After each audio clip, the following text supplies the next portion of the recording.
എല്ലാവർക്കും മറ്റൊരു വീഡിയോയിലേക്ക് സ്വാഗതം. ഇന്നത്തെ വീഡിയോയിൽ നമ്മൾ പരിചയപ്പെടുന്നത് നമ്മുടെ നാട്ടിൽ സാധാരണമായി കാണപ്പെടുന്ന ഒരു പക്ഷിയാണ്.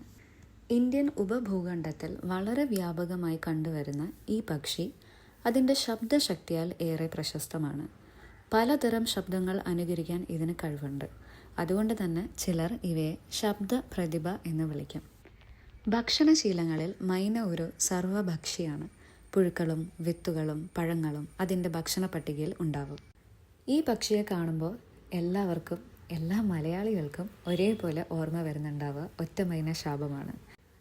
രണ്ടായി കാണുന്ന മൈനയ്ക്ക് ശുഭം, ഒറ്റയായി കണ്ടാൽ ശാപം എന്നൊക്കെ. പക്ഷെ സത്യം പറഞ്ഞാൽ മൈനയ്ക്ക് അങ്ങനൊരു ശാപശക്തിയില്ല.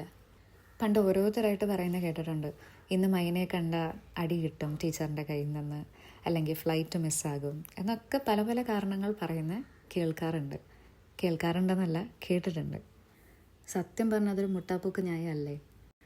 നമുക്ക് പറ്റുന്ന അബദ്ധങ്ങളെല്ലാം മറയ്ക്കാനുള്ള ഒരു ഉപായമല്ലേ? നമ്മുടേതായ കാരണത്താൽ സംഭവിക്കുന്ന പല കാര്യങ്ങളുടെയും ഉത്തരവാദിത്തം നമ്മൾ ഈ പറയുന്ന ഒറ്റ മൈനയിൽ കൊണ്ട് ഏൽപ്പിക്കാറുണ്ട്. ചില വിശ്വാസങ്ങൾ അങ്ങനെയാണ്, കേട്ടുകൊണ്ടേയിരിക്കണം, വിശ്വസിക്കാനേ പാടില്ല. ഇനി മുതൽ മൈന ഒറ്റയായി പറക്കുന്നുണ്ടെങ്കിൽ അതിനെ കണ്ട് പേടിക്കണ്ട. അതിന് അതിൻ്റേതായിട്ടുള്ള കാരണങ്ങളുണ്ടാവും ഒറ്റയ്ക്ക് പറക്കാനായിട്ട്.